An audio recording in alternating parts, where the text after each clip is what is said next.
Ang gabi sa inyo lahat. Nung pumunta si Senador Robin Padilla sa karagatan kasama ng mga Coast Guard, nung sila kinakausap ng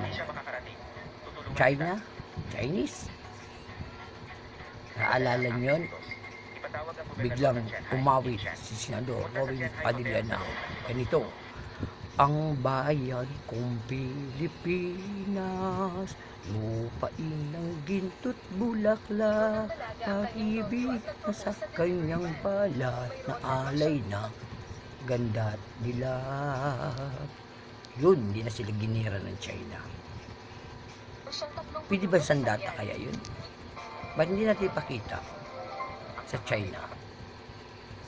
Kaya tayo ginagalit ng mga Pilipino dahil kung sila yung nagpapa canyon water, gawin din natin sa kanila.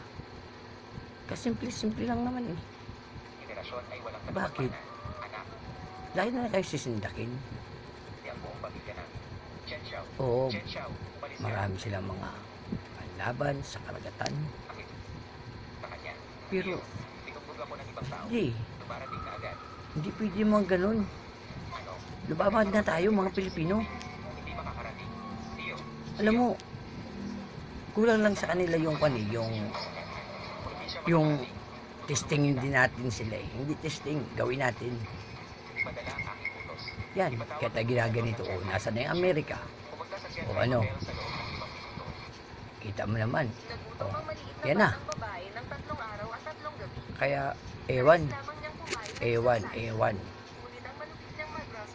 Hintay pa ba natin na may mamatay? Sabi nga mas maganda yung nakakauna kaysa tayong maunahan. Sana magising nga ang isip ng mga namumuno dito sa Pilipinas. Huwag tayo matakot. Kung talagang hanggang doon ang buhay, hanggang doon. Basta malaga, pinaglaban natin yung sariling bayan natin, Pilipinas. Ang kulay mo kayo manggi, kahit di kayo pango, Pilipino ka. Puti man, basta tayo kayo manggi, mga Pilipinong lumalaban. O, yung mga nagaganap na mga giyar dito sa atin, ba't natin hindi isabak yan dyan sa mga Chinese na yan dyan? O, ano, di ba? Wala eh, nakakaawa. Grabe yung ginagawa ng China na yan. O, ano? Daming-dami natin. Yung mga kundi, isabak natin. Ako, sasabak ako pag yung kinakailangan. O, alam kong kailangan. Bakit? Kasi inilalaban natin yung ating sariling bayan Pilipinas. Wala eh, hindi man. Ako, ewan. Immune na ang mga tao sa mga balitang kanyo na yan. Lagi na lang bang ganun ang gagawin sa atin? Kaya kung sabihin naman ng Pangulo na, sige, kuha na tayo sa mga Chinese, ay di, alam na mangyayari. Sobra ng China na yan, sobra na. Magandang gabi po ulit sa inyo lahat.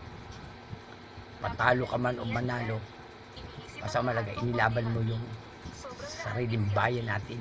Yun lang. Talagang mamamatay. Ganun yun eh. Wala eh.